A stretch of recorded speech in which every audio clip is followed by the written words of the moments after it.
En el nombre del Padre, del Hijo, del Espíritu Santo. Amén.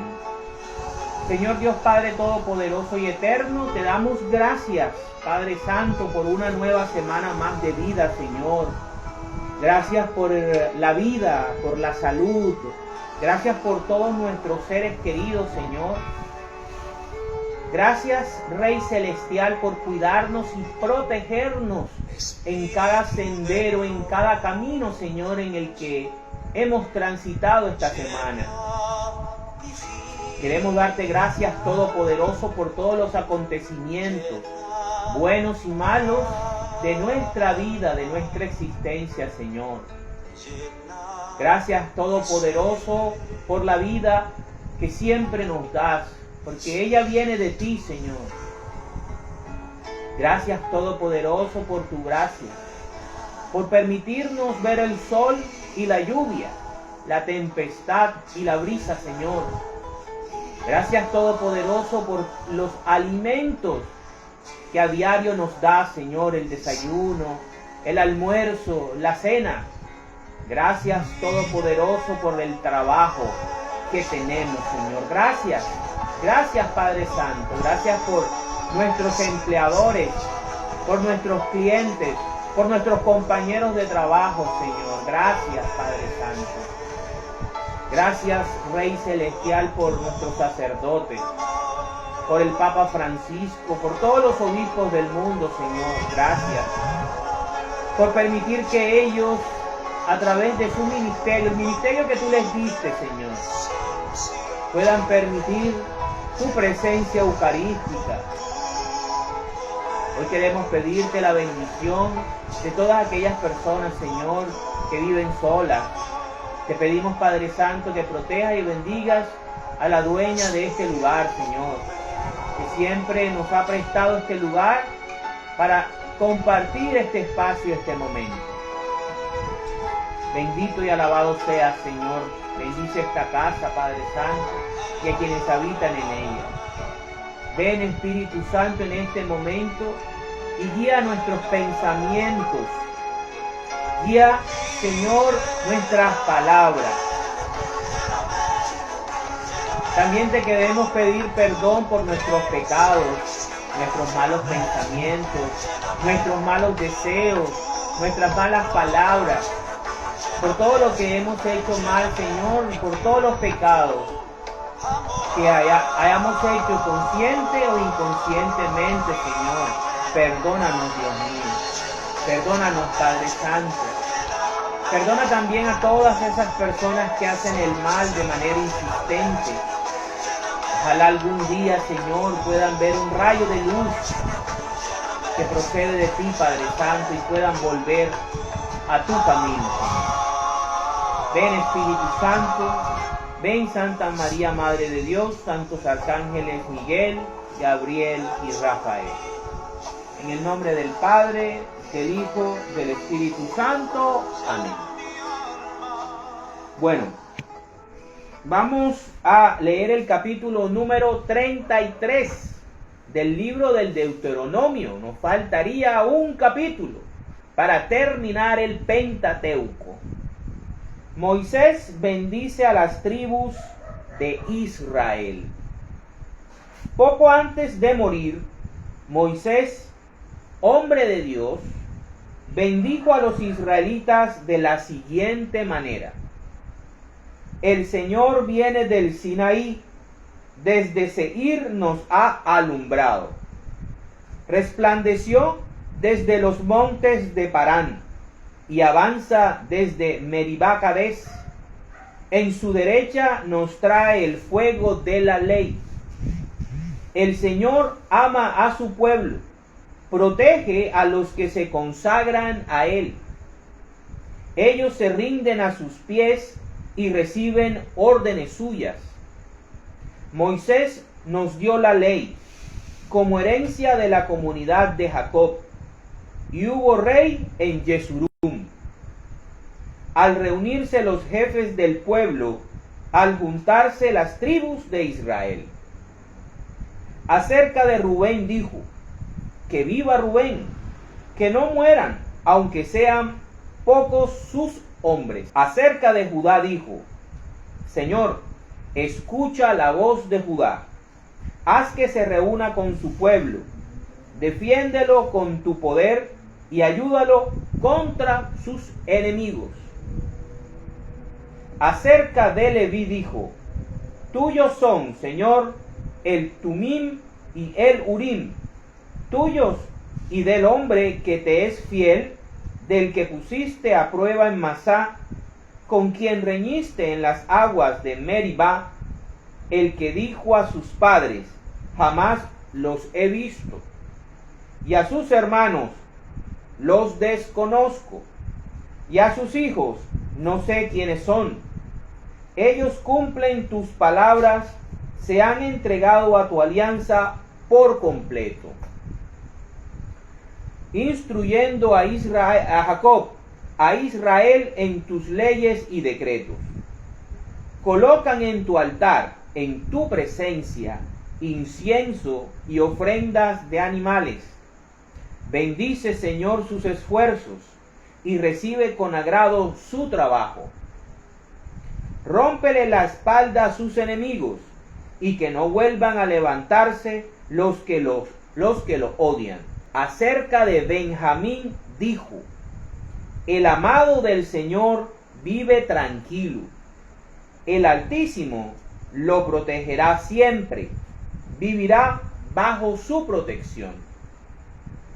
Acerca de José dijo: que el Señor bendiga su tierra con lo mejor del rocío de los cielos y del agua que está en lo profundo de la tierra, con las mejores cosechas del año y los mejores frutos de los meses, con lo principal de los montes antiguos, con lo mejor de las alturas eternas, con lo mejor de los frutos que llenan la tierra, y con la buena voluntad del que habita en la zarza.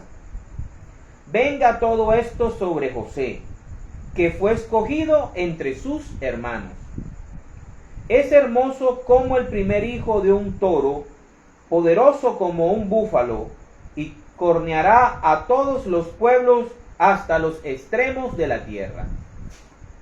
Tales son las multitudes de Efraín, tales son los millares de Manasés. Acerca de Zabulón e Isaacar dijo: alégrate, Zabulón, por tus salidas, y tú, Isaacar, por tus tiendas de campaña.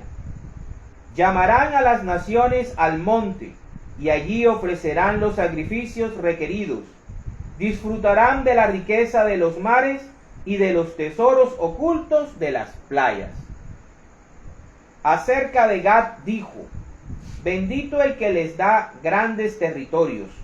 Gad se extiende al acecho como leona y desgarra brazos y cabeza. Gad se quedó con la mejor parte, con una tierra digna de capitanes. Entró al frente del pueblo, cumplió con lo que el Señor exigía y actuó con justicia en Israel. Acerca de Dan dijo: Dan es un cachorro de león que salta desde Basán. Acerca de Neftalí dijo: Neftalí es bien visto por el Señor, cuenta con múltiples bendiciones suyas, es dueño del lago hasta su extremo. Acerca de Aser dijo: sea bendito Aser entre los hijos de Jacob, y bien querido por sus hermanos, que empape sus pies en aceite, que tenga sus puertas cerrojos del hierro y bronce, y que dure su fuerza tanto como su vida. Nada es comparable al Dios de Yesurún, que cabalga con majestad sobre las nubes del cielo, para venir en tu ayuda. El Dios eterno es su refugio, su eterno poder es tu apoyo. Hizo huir de tu presencia al enemigo, y a ti te ordenó destruirlo. Israel vivirá confiado, sus descendientes vivirán en paz. En sus tierras habrá trigales y viñedos, y nunca les faltará lluvia del cielo. Dichoso tú, Israel, ¿quién se te puede comparar? el Señor mismo te ha salvado. Él te protege y te ayuda. Él es tu espada victoriosa. Tus enemigos se rendirán ante ti y tú aplastarás su orgullo. Palabra de Dios. ¿Ok? El capítulo número 33 del libro de el Deuteronomio nos habla acerca de las palabras finales que le da Moisés al pueblo de Israel.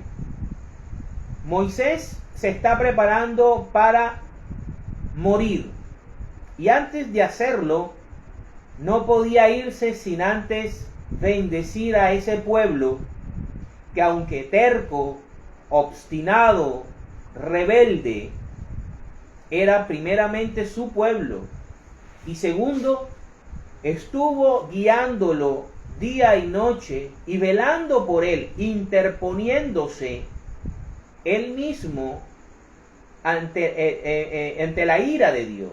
Cuando Dios quería destruir a Israel por sus rebeldías, por sus rebeliones, Moisés, como ese gran mediador, como siempre debe ser un mediador, se interponía entre la furia de Dios y su pueblo. Tanto era el amor que sentía Moisés por Israel, que osaba de una manera humilde pedirle a Dios que si destruía a Israel también lo destruiría a él también, lo destruyera también a él. Y vemos aquí cómo Moisés tiene un amor profundo por su pueblo, tiene una esperanza porque los planes de Dios se cumplan en su pueblo, en su raza, en su nación.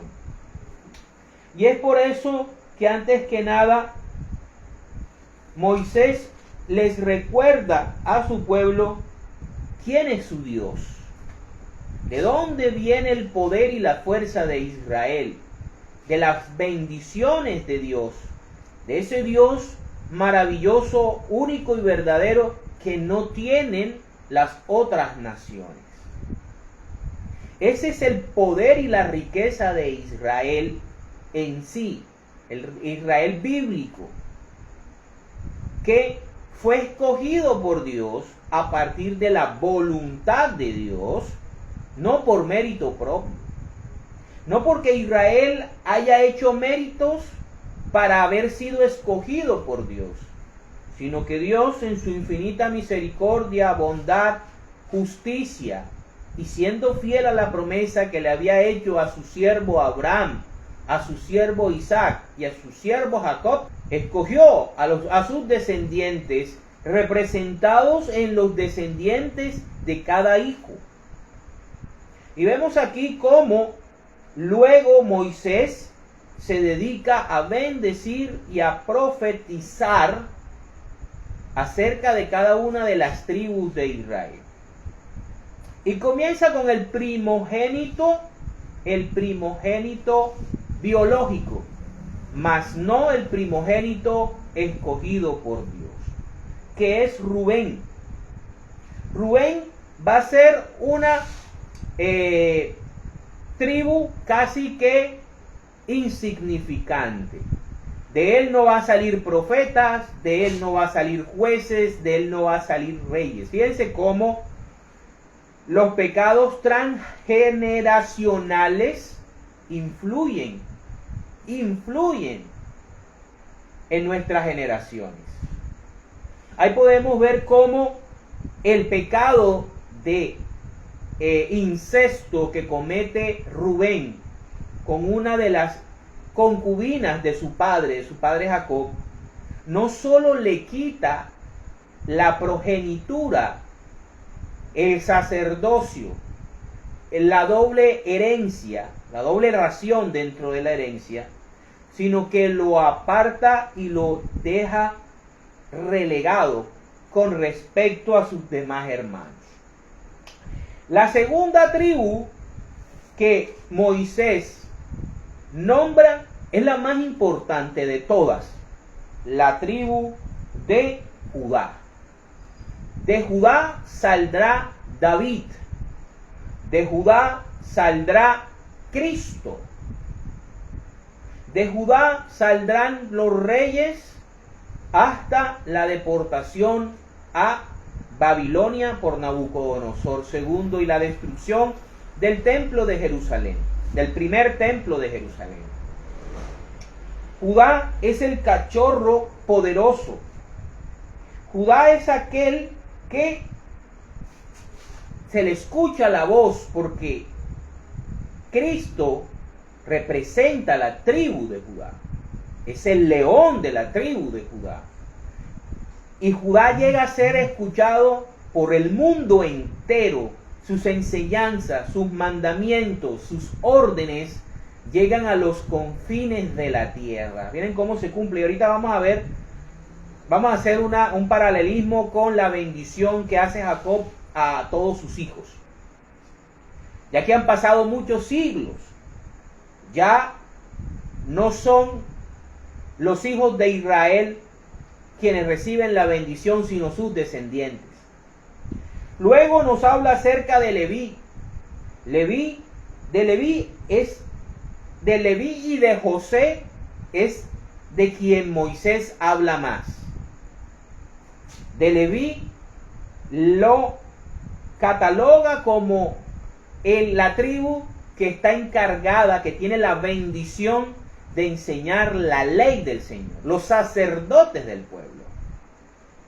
Dios es un Dios de orden, Dios es un Dios de liturgia, Dios es un Dios de culto, de rito. Y por eso en la alianza antigua, en la alianza del monte Sinaí, se escogió para sí un sacerdocio, el sacerdocio según Aarón, el orden de Aarón, de la tribu de Leví.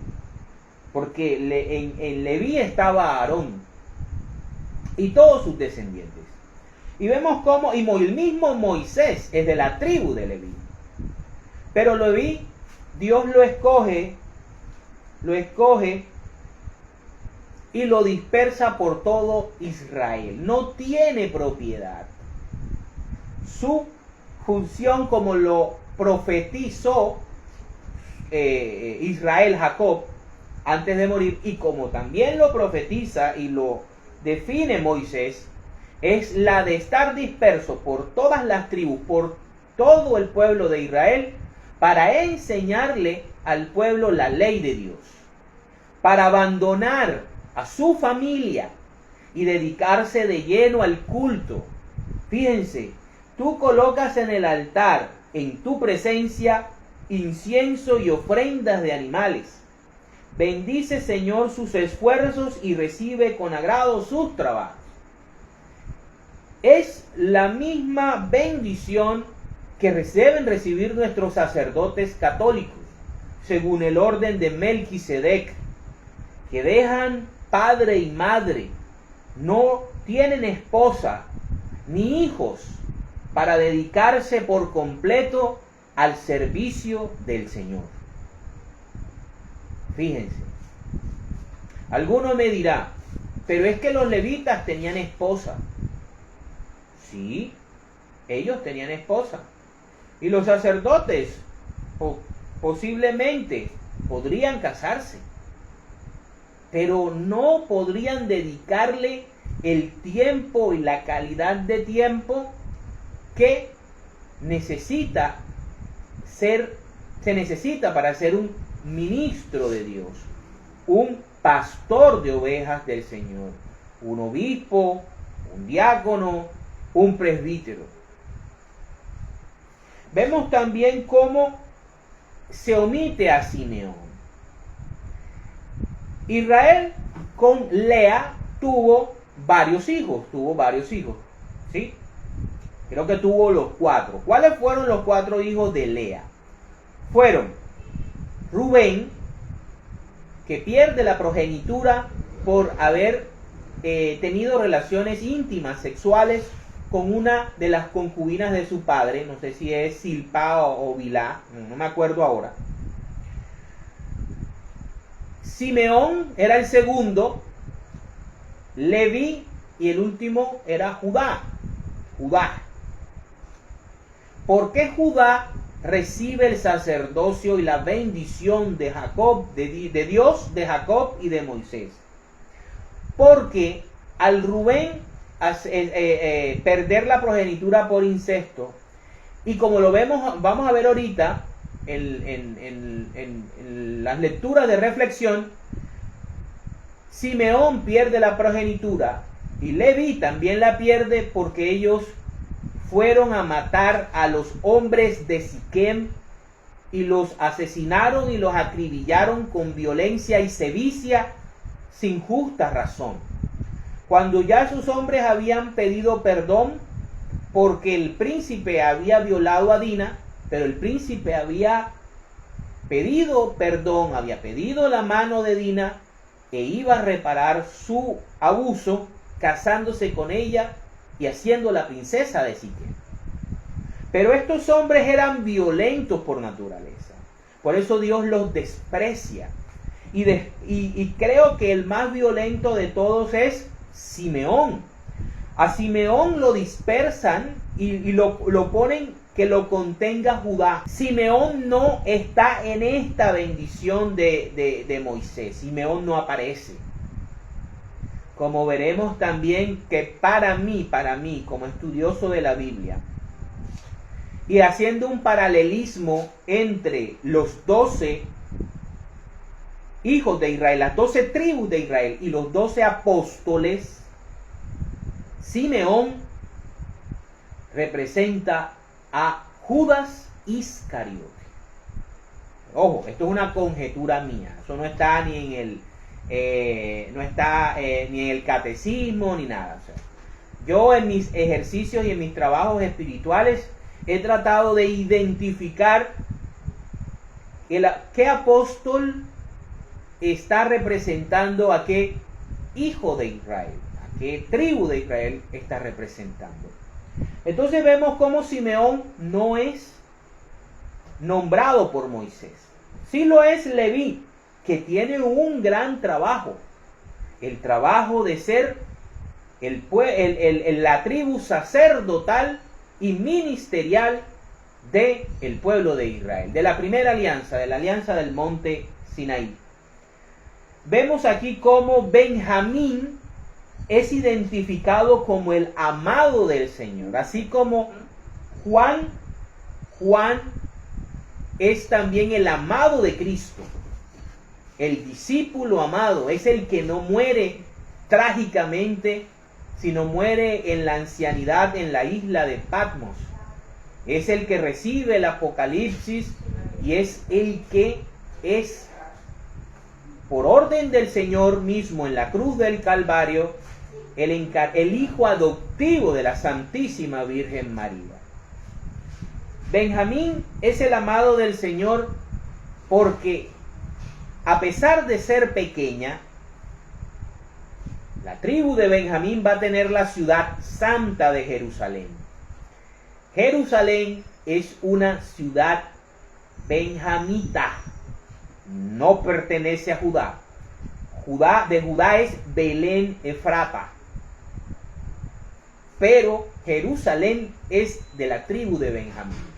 Es por eso que cuando se divide Israel en dos naciones, en Israel en el norte y Judá en el sur, Benjamín y Judá van a quedar unidas, mientras que las otras 10 tribus van a juntarse y van a formar el territorio o la nación de Israel, o Israel del norte.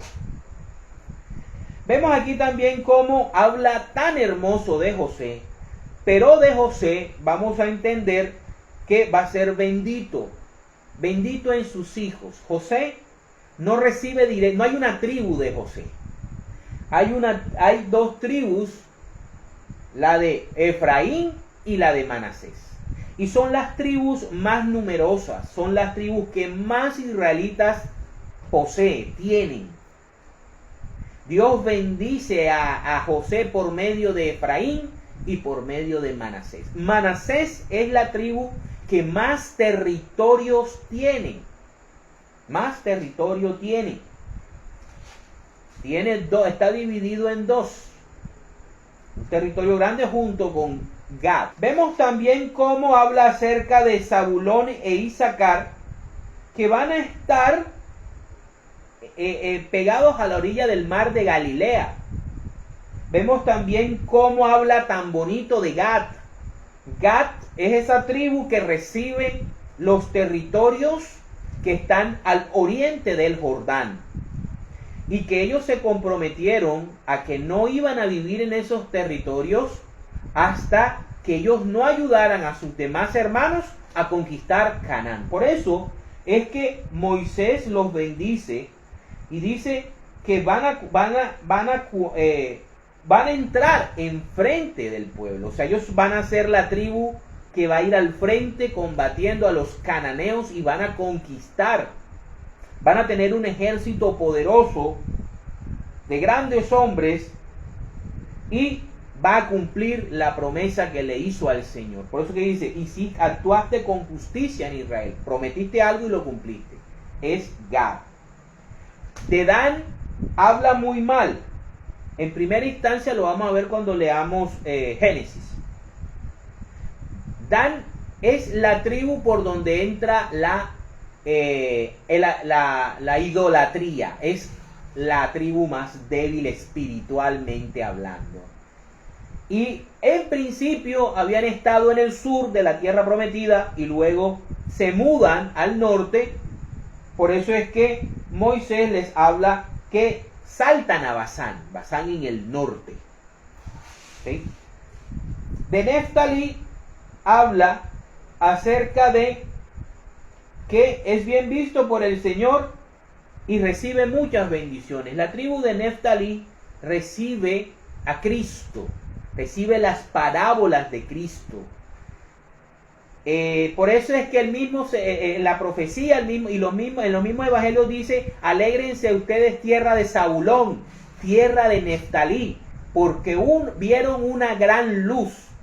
Esa gran luz es Jesucristo, con sus parábolas y sus enseñanzas.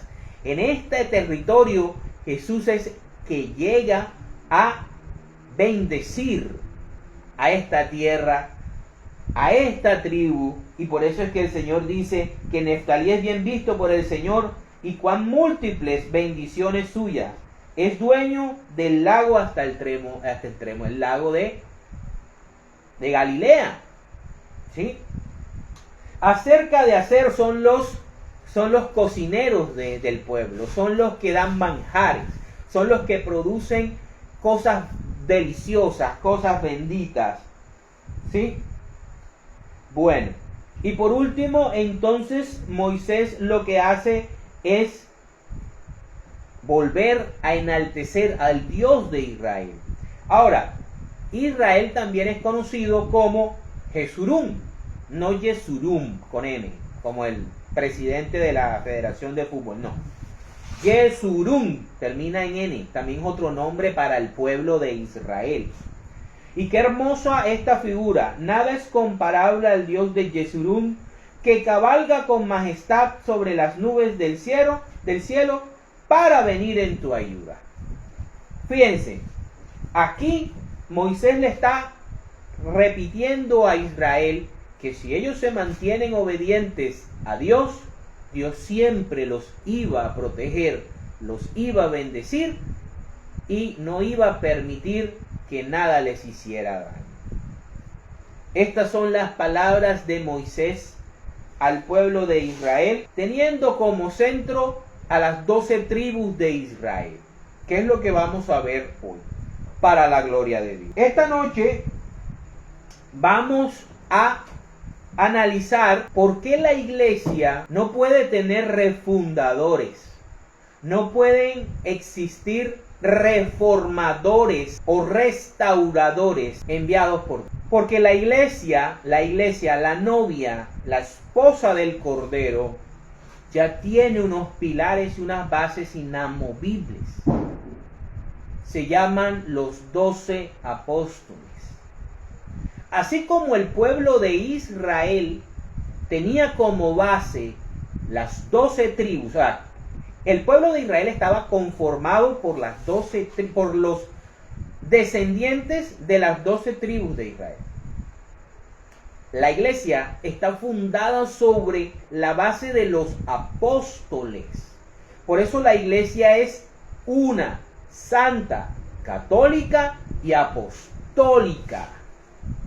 Las 4 notas ontológicas de la iglesia, que la hacen única, especial y divina. Hoy vamos a ver la nota por qué la iglesia es apostólica. Vamos en primera instancia a ver qué tan especial son las tribus y los hijos de Israel. Cómo a partir de ellos surge el pueblo de Israel que tiene la primera alianza. Y que ellos no van a perder su importancia hasta el fin de los tiempos. Ni tampoco los apóstoles. Los apóstoles no van a ser reemplazados por nadie. Por nadie. Vámonos entonces a Génesis capítulo 49, versículos del 1 al 28. Vamos a ver cómo Moisés en el capítulo 33, antes de morir, hace justamente lo mismo que hizo Jacob antes de morir con sus hijos. En el capítulo 33 de Deuteronomio lo hace Moisés con los descendientes. Aquí lo hace Jacob directamente con sus hijos, los precursores de las tribus de Israel. Dice, últimas palabras de Jacob. Miren el paralelismo de los dos capítulos. Jacob llamó a sus hijos y les dijo, acérquense y les diré lo que les va a pasar en el futuro. O sea, es profecía. Acérquense para oír, hijos de Jacob, escuchen a su padre Israel. Tú, Rubén, eres mi hijo mayor, mi fuerza y primer fruto de mi vigor, el primero en honor y en poder. Pero ya no serás el primero, porque eres como un torrente incontenible, pues deshonraste mi cama al acostarte con mi concubina. Simeón y Leví son hermanos, sus armas son instrumentos de violencia. Jamás quiero estar presente en el lugar de sus reuniones. Fíjense el trauma que en su propio padre, estos dos hombres, los actos violentos de estos dos hombres, marcaron a su propio padre. Que fíjense lo que dice, jamás quiero estar presente en el lugar de sus reuniones. Pues cuando estaban enojados, mataron gentes. Y por puro capricho les rompieron las patas a los toros. ¿A quién se están pareciendo en el siglo XXI? Una cosa es defenderte. Otra cosa es ir a acabar a un pueblo por completo y usar armas de destrucción masiva porque sí, porque quieres borrarlo del mapa. Son dos cosas diferentes. Miren que la historia se vuelve a repetir. Y por puro capricho les rompieron las patas a los toros. Maldito, sí, maldito sea su enojo tan salvaje. Él no maldice a sus hijos, maldice el enojo de ellos. ¿Qué está pasando en el siglo XXI? Con ellos mismos. Yo los dispersaré por completo en todo el pueblo de Israel. Eso se cumple a través, para bendición de Leví, para maldición de Simeón. Judá, tus hermanos te alabarán, por Cristo, por David. Tomarás por el cuello a tus enemigos. David derrotó a todos los enemigos cananeos a los que se enfrentó. Jesucristo acabó con la hegemonía de Satanás, del pecado y de la muerte. Y tus propias manos te harán, y tus propios hermanos te harán reverencias. 1. David fue proclamado rey por las tribus. 2. Jesucristo fue elevado a Dios Señor por los mismos judíos. No los que lo mataron, sino los discípulos. Y todos aquellos que creyeron primeramente en Él dentro del pueblo de Israel. Porque recordemos que la iglesia nace en Judea, es judía de origen, ¿ya? Aunque ahora mismo es romana, porque surgió en el imperio romano y en el tiempo de Roma. Eres como un cachorro de león cuando deja de devorar a su víctima. Tú, Judá, hijo mío, eres como un cachorro de león cuando deja de devorar a su víctima. Se agacha, se echa en el suelo como si fuera un león grande. ¿Y quién se atreverá a molestarlo? Nadie le quitará el poder a Judá, ni el cetro que tiene en las manos, hasta que venga el dueño del cetro, a quien los pueblos obedecerán. ¿Quién es el dueño del cetro? Cristo. ¿Quién es el que los pueblos le obedecerán? Los pueblos de la tierra. Cristo. ¿Cristo de qué tribu es? De Judá. El que amarra su burrito a las viñas. ¿Recuerdan cuando Jesús entra a Jerusalén? Entra en un burrito que estaba amarrado. El que lava toda su ropa con vino. Aquí el vino es la sangre derramada de nuestro Señor Jesucristo. Con el jugo de las uvas. Sus ojos son más oscuros que el vino, sus dientes más blancos que la leche.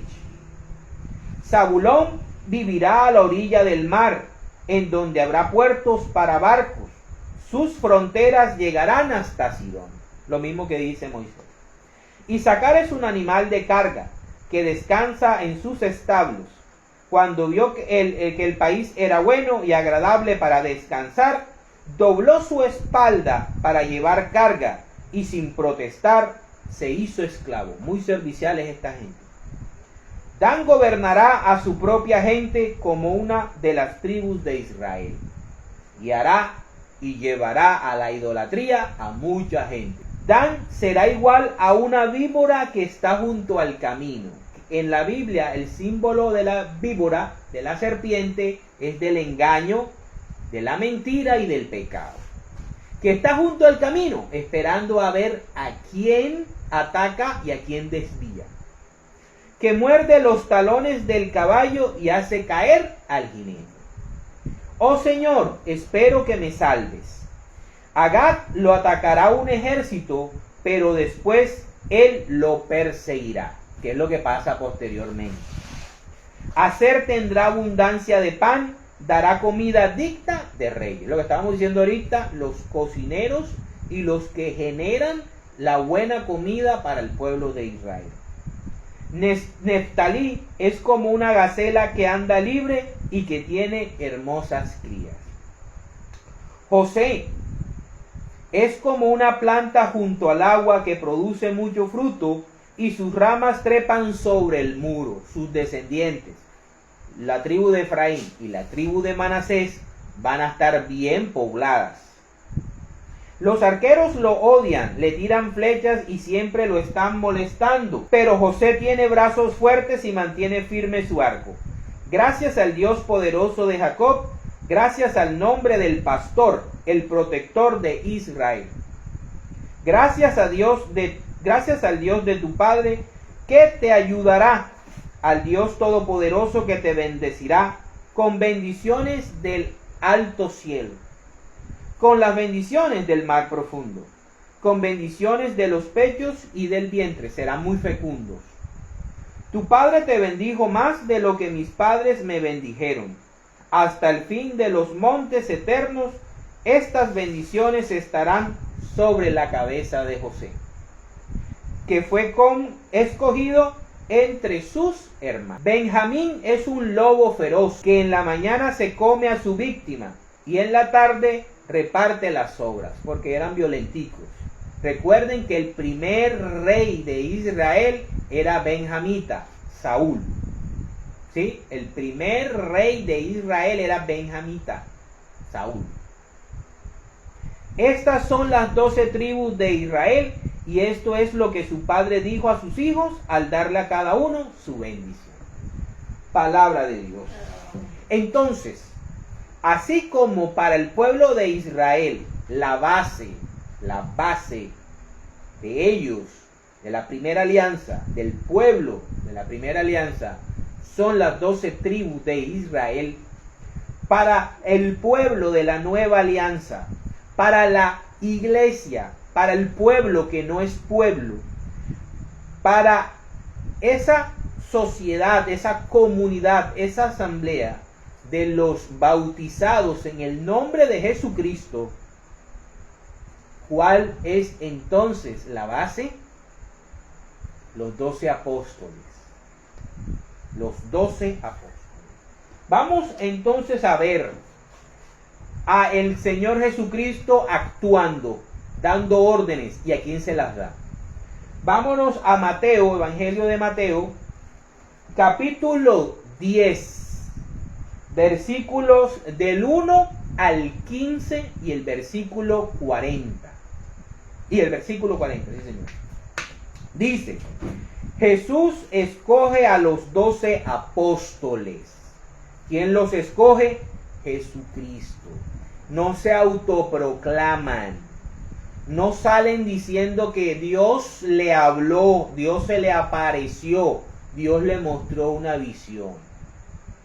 Dios, que es Jesucristo, los escogió. ¿A quiénes?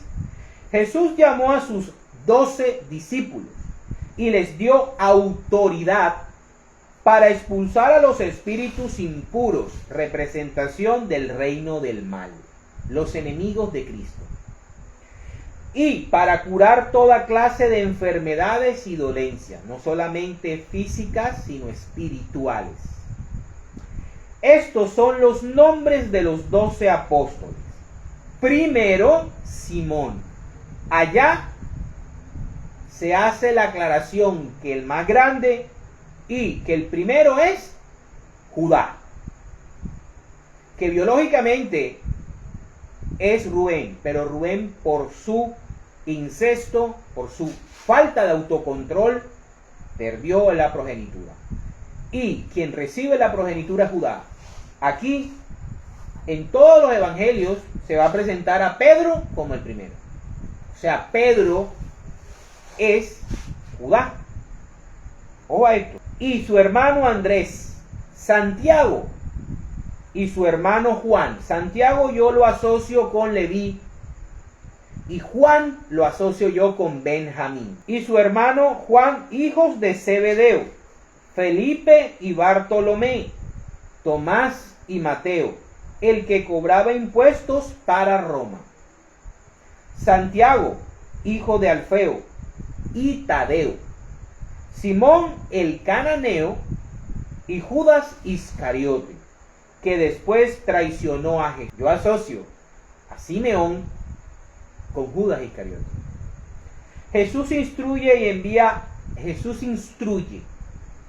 ¿sí? Les da el conocimiento, les da la doctrina y luego los envía a ellos.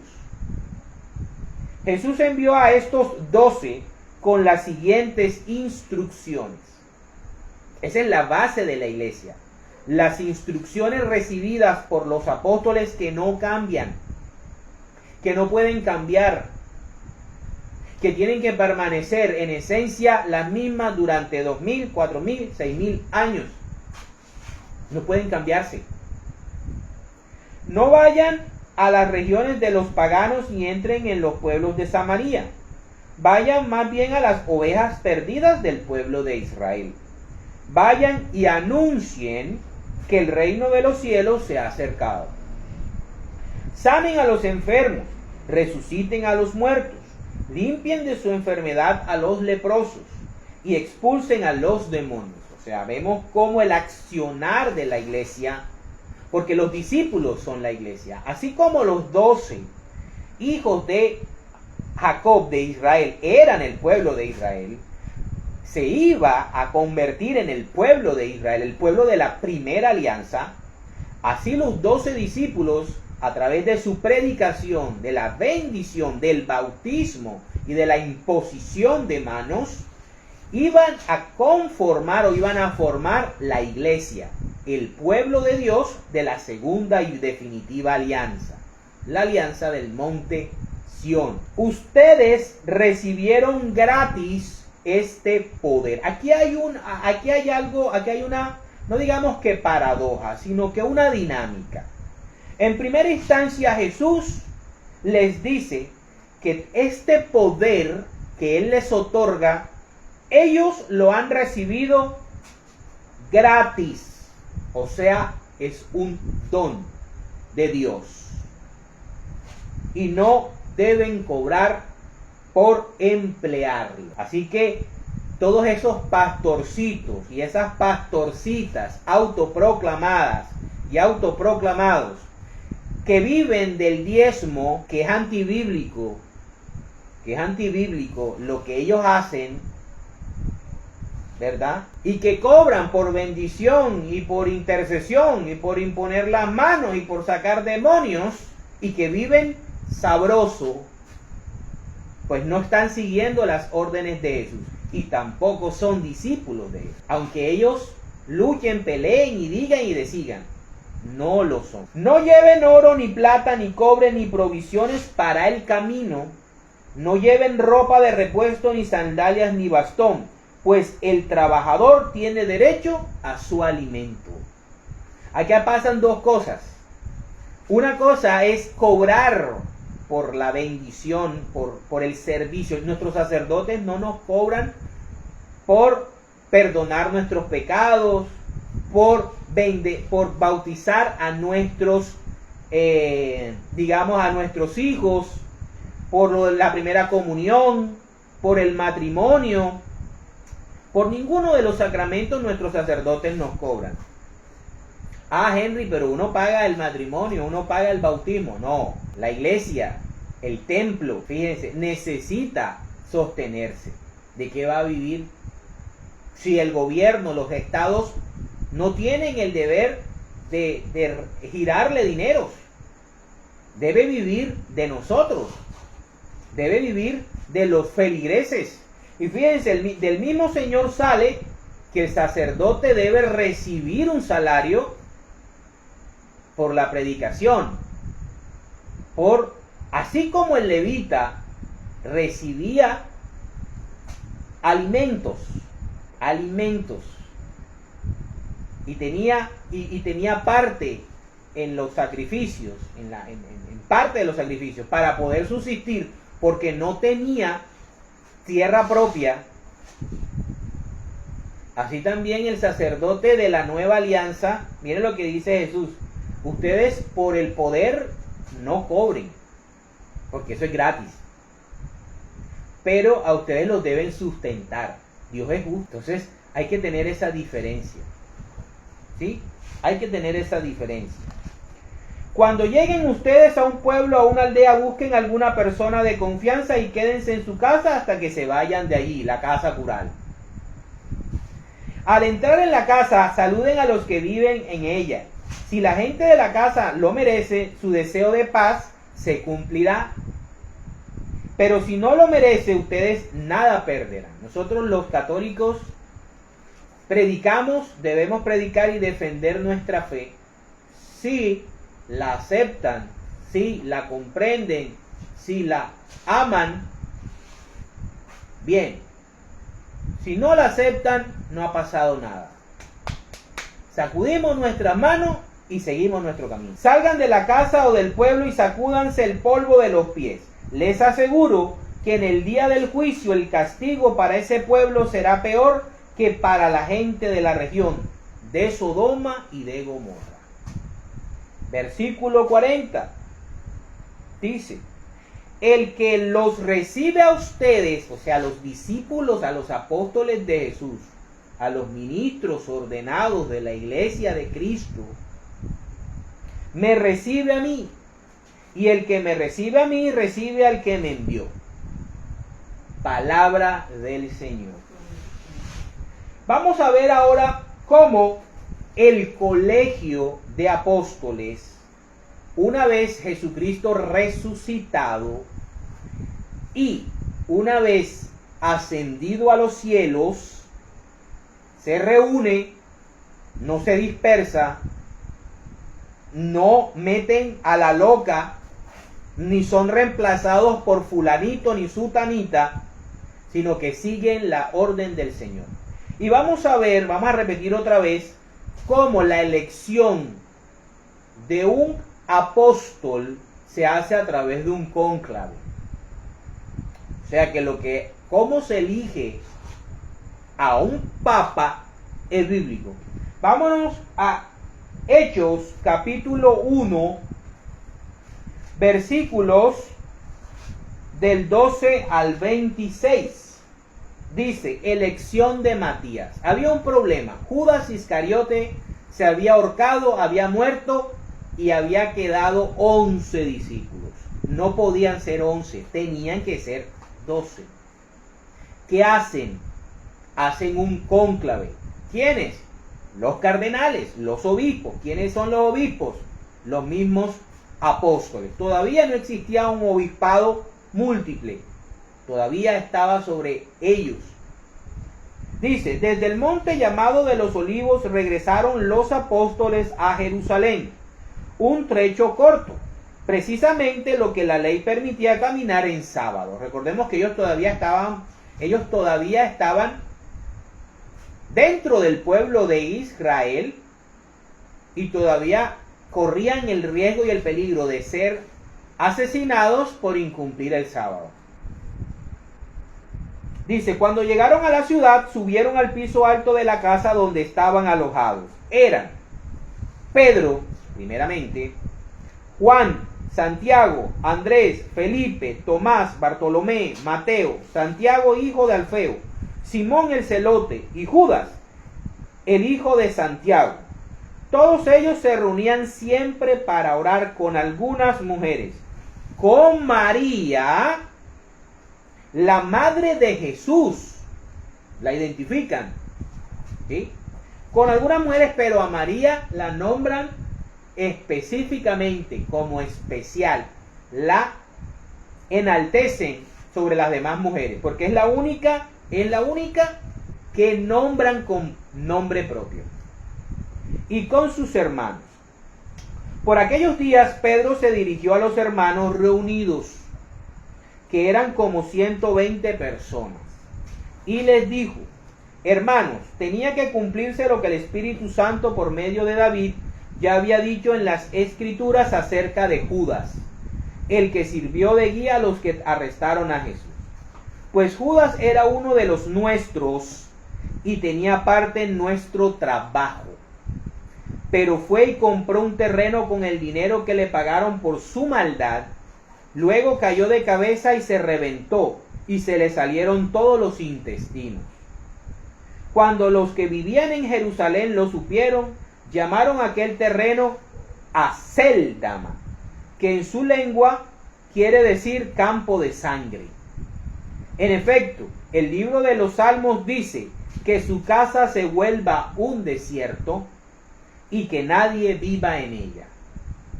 Y también que otro ocupe su lugar. Ahí está la sucesión apostólica. A la muerte de un apóstol se reúnen los demás apóstoles, ¿sí?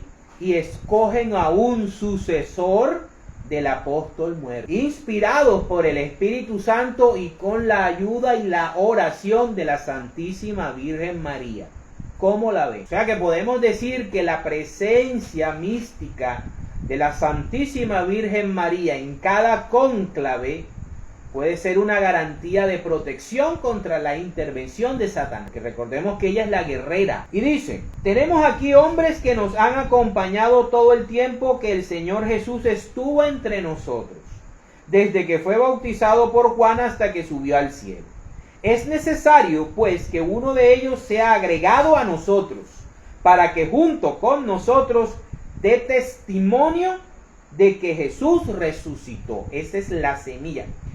El centro del depósito de la fe católica cristiana es Jesucristo es Dios, la segunda persona del Verbo, murió crucificado pero resucitó al tercer día y está a la derecha de Dios Padre.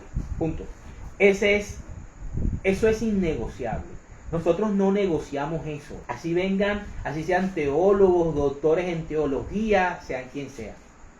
mucho menos un señor llamado Martín Lutero, que para mí no es nada, no es nadie. Un estorbo como lo fue Judas en su momento. Una piedra de tropiezo, una serpiente, una víbora en medio del camino que está presto para morder el talón del caballo y tirar al jinete. Ese es Martín Lutero. Un estorbo en la iglesia. Dice, entonces pusieron a dos, a José llamado Barsabás y llamado también Justo, y a Matías, y oraron así, como se hace en un cónclave, que hay varios prefereti. ¿Qué es un prefereti? Un prefereti son los cardenales candidatos a ser elegidos papa, y que los cardenales que entran al cónclave comienzan a votar hasta que hay una mayoría suficiente para decir habemos papa, guiados obviamente por la inspiración del Espíritu Santo. Dice, fíjense, aquí lo dice, y llamado también a Justo y a Matías, y oraron así: Señor, tú que conoces los corazones de todos, muéstranos cuál de estos dos has escogido para que tome su cargo al servicio de apóstol que Judas perdió por su pecado, cuando se fue al lugar que le correspondía. Fíjense, los apóstoles, en la fe de los apóstoles, en la conciencia de los apóstoles, ellos sabían que esa elección no era elección de ellos, era elección de Dios. Por eso los católicos creemos fielmente que la elección de un papa es por obra y gracia de Dios, que es el Espíritu Santo quien lo coloca ahí. Por eso se llama Santo Padre. Por eso es el Santo Padre.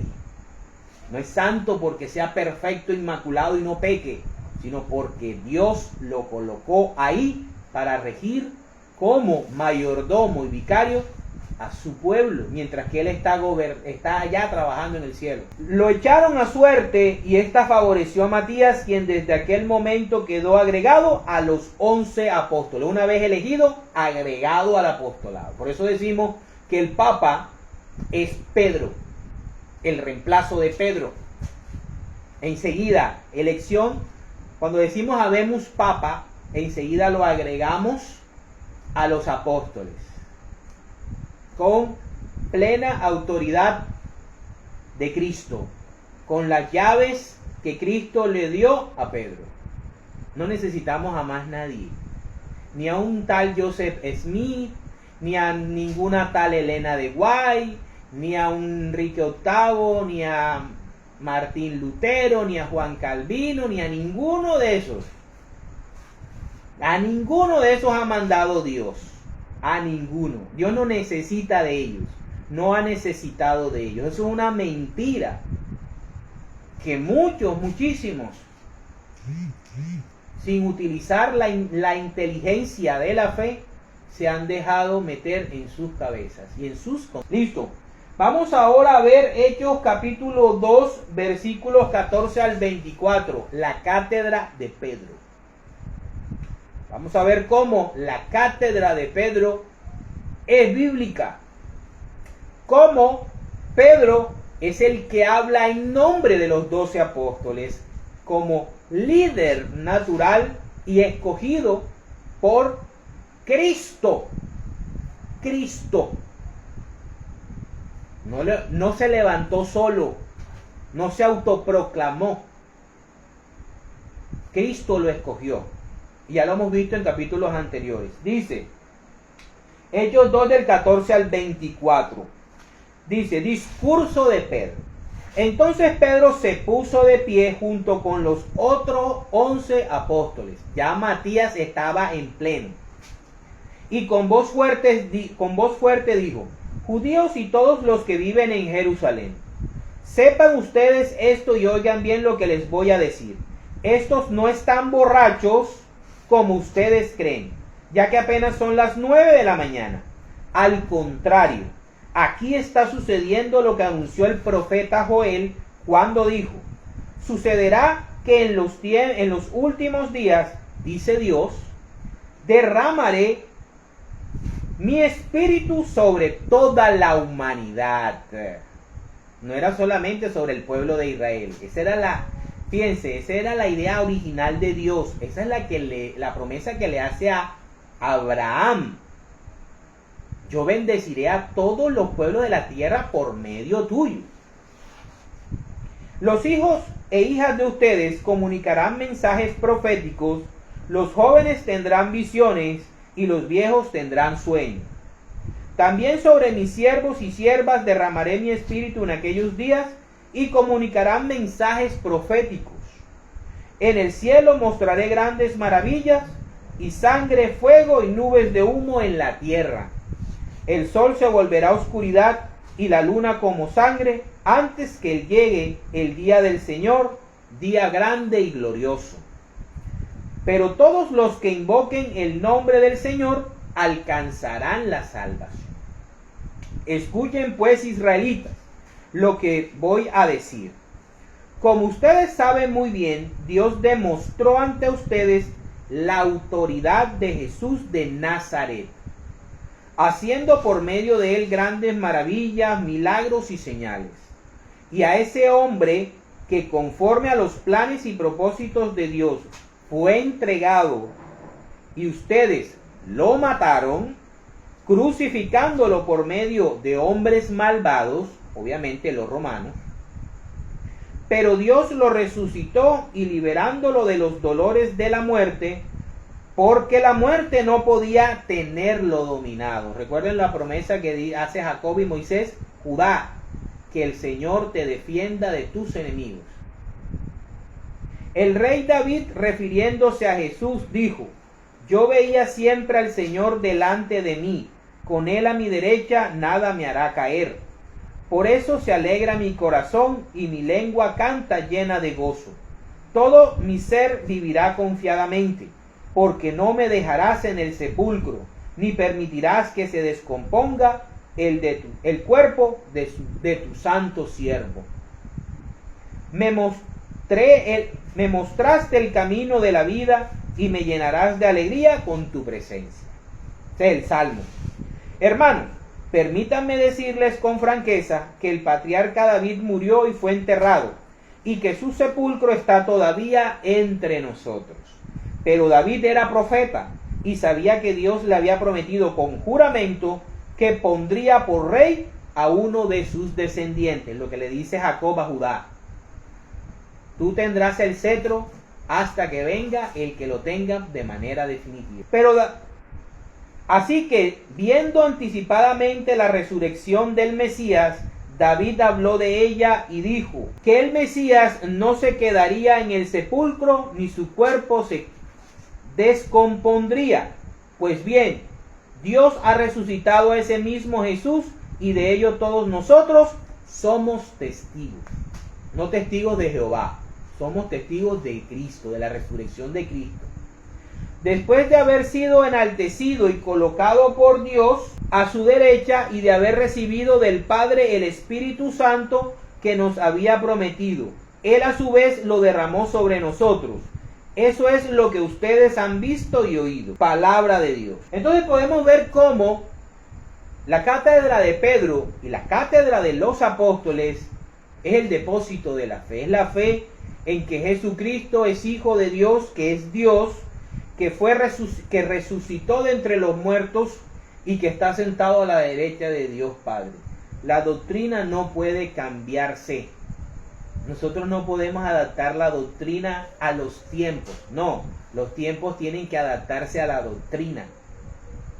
Y nosotros como Iglesia de Cristo debemos defender la doctrina de hace 2000 años enseñada por los apóstoles. Vamos a ver la autoridad que tienen los apóstoles. Vámonos a 2 de Corintios, capítulo 5, versículos del 18 al 21. Los embajadores de Dios. ¿Qué son los curas? ¿Qué son los obispos? ¿Quién es el Papa? Son los embajadores de Cristo.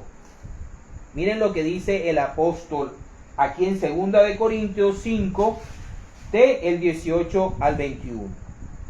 Dice: Todo esto es la obra de Dios, quien por medio de Cristo nos reconcilió consigo mismo, el plan de salvación, ¿verdad? Y nos dio el encargo de anunciar la reconciliación. No a José Smith, no a Martín Lutero, a ellos, a los apóstoles y a sus sucesores apostólicos, debidamente instituidos bajo la imposición de manos. Y nos dio el encargo de anunciar la reconciliación. Es decir que en Cristo, in persona Christi, Dios está reconciliando consigo mismo al mundo, sin tomar en cuenta los pecados de los hombres. Y a nosotros nos encargó que diéramos a conocer este mensaje que es el mismo de hace 2000 años, no puede cambiar. El otro evangelio de Jesucristo. Así que somos embajadores de Cristo, lo cual es como si Dios mismo les rogara a ustedes por medio de nosotros. ¿Qué es pontífice? Pontífice es constructor de puentes. ¿Sí? Es lo que significa etimológicamente la palabra, constructor de puentes. ¿Qué es un sacerdote? Es un constructor de puentes entre la divinidad, entre el Padre, el Hijo y el Espíritu Santo, y nosotros, el pueblo. El pueblo consagrado, el pueblo bautizado. A través de los sacramentos, Dios desciende y bendice, santifica a su pueblo. ¿Por medio de quién? No por medio de cualquiera. Por medio de sus sacerdotes, quienes son embajadores de Cristo, in persona Christi. Así pues, en el nombre de Cristo le rogamos que acepten el reconciliarse con Dios. Cristo no cometió pecado alguno, pero por causa nuestra Dios lo hizo pecado para hacernos a nosotros justicia de Dios en Cristo. Palabra de Dios. Para terminar, vamos a ver si los apóstoles perdieron poder, perdieron importancia.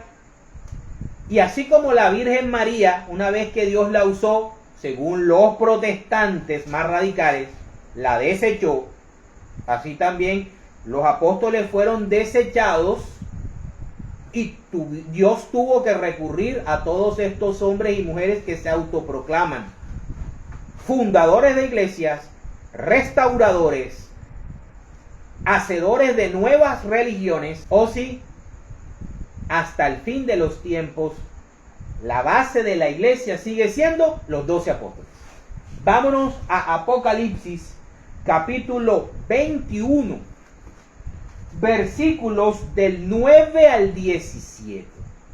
Dice: vino uno de los 7 ángeles que tenían las 7 copas, llenas de las 7 últimas calamidades, y me dijo: ven, que te voy a enseñar a la novia, la esposa del Cordero. Está hablando de la iglesia verdadera, única, no las iglesias. La iglesia, la esposa única, la novia del Cordero. Y en la visión que me hizo ver el Espíritu, el ángel me llevó a un monte grande y alto, y me mostró la gran ciudad santa de Jerusalén, que bajaba del cielo de la presencia de Dios. Su brillo era como el de una piedra preciosa, como un diamante, transparente como el cristal. Alrededor de la ciudad había una muralla grande y alta, que tenía 12 puertas, 12 accesos. Y en cada puerta había un ángel protegiendo, un querubín, así como hace la misma asociación o referencia a el Edén. Génesis comienza con el Edén y la expulsión de la humanidad del Edén. Y en la entrada, la puerta del Edén estaba protegida por un ángel.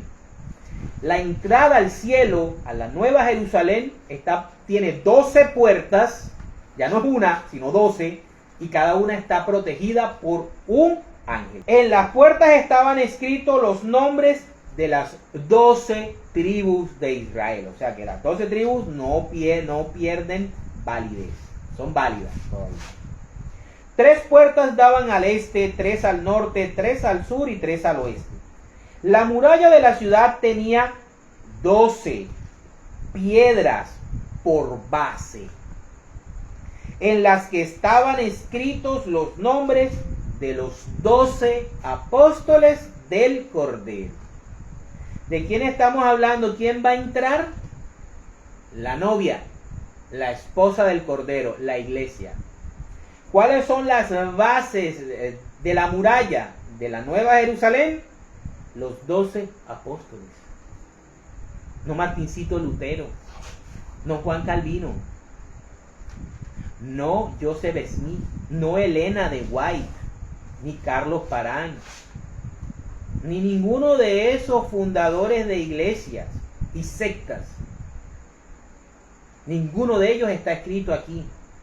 Los 12 apóstoles. Por eso la iglesia es apostólica y siempre va a ser apostólica. Y tiene como guía, líder y responsable a un apóstol, Pedro.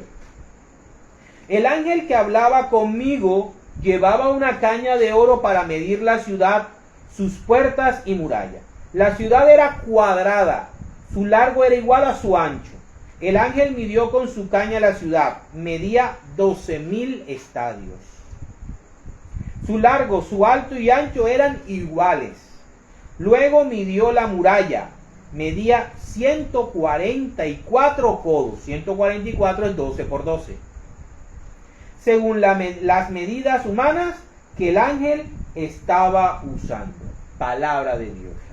Hasta el final de los tiempos, la base de la iglesia van a ser los 12 apóstoles. Por eso tenemos tradición apostólica. Por eso nosotros no debemos creer en doctrinas, ni enseñanzas, ni ideas que surjan dizque de reformadores. Porque la iglesia está corrompida, se corrompió, Roma la corrompió. Constantino paganizó la iglesia de Cristo y por eso era necesario Martín Lutero, y por eso era necesario Juan Calvino, y por eso era necesario José Smith, y por eso es necesario Elena de White. Eso es mentira, mentiras diabólicas, suena fuerte. Ni Charles Taze Russell con sus testigos de Jehová, ni con su cuerpo gobernante, nada de eso. Y nosotros estamos perdiendo nuestras almas pensando y creyendo que Dios está en todas partes. A los únicos que nosotros debemos recibir, parece, es que yo sueno como extremista, pero es que la cosa es seria. Satanás es el amo y señor de la confusión. Nosotros seguimos siendo los mismos después de 2000 años. Ellos se dividen y cada uno saca su propia doctrina. Comparen a los testigos de Jehová con los adventistas del séptimo día, con los mormones, con los pentecostales. Y pónganlos a ver si tienen una sola doctrina y si hablan del mismo Cristo. Y si fulanito en un culto lo ven maluco, va y crea una iglesia nueva y dice que el Señor le habló y monta su secta y dice de que los que pertenecen a su iglesia son los verdaderos. Pero ninguno de ellos muere como murieron los apóstoles, que murieron feos, derramaron su sangre por el Señor. La iglesia católica está fundamentada sobre la sangre de los mártires. Tenemos pruebas. La iglesia católica está fundamentada sobre el cuidar y proteger a los enfermos y moribundos de las pestes del Imperio Romano. La iglesia católica ha estado amenazada por imperios, invasiones, calamidades extremas. Napoleón, Hitler, Stanley, Carlomagno, el Huno, el mongol, Atila. Y aquí estamos. El único líder mundial espiritual que fue capaz de llamar a los señores Kennedy y Nikita Khrushchev y decirle, vea, venga, ¿cómo nos vamos a destruir? ¿Cómo vamos a destruir el planeta? No, señor, eso de guerra nuclear, no, calmen. Su encíclica, no sé si se llama Paz Terri, no me acuerdo. ¿Cómo le hicieron caso? ¿Cómo le hicieron caso? ¿Qué personaje espiritual y líder espiritual tiene tanto peso en el mundo? Solo aquel el que Dios le da autoridad. Tú conoces por fuera de los miembros de una secta, de una iglesia de esta, nadie conoce al presidente de ninguna de esas congregaciones. Puede que sí, que hagan donaciones y hagan todo eso, les toca porque, pero no tienen la autoridad, el poder para influir en el mundo como el Papa. Así que miremos bien dónde estamos sentados y en qué creemos, para la gloria de Dios. En el nombre del Padre, del Hijo, del Espíritu Santo.